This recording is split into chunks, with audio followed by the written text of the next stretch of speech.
That baby is a... Hey, buddy.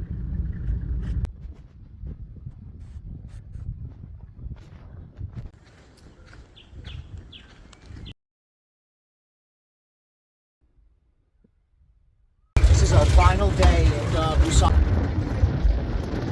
Feed him much on the grass.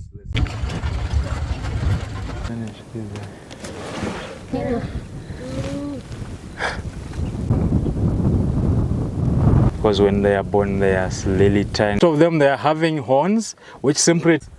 We are now looking at a cheetah. That's a cheetah.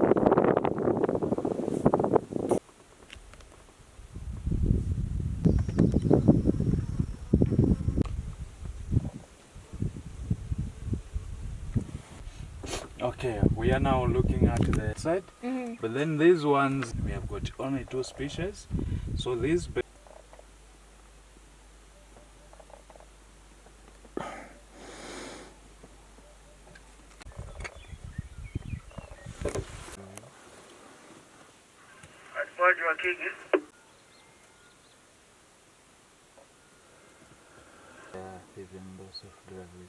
Do the huntings to the small and the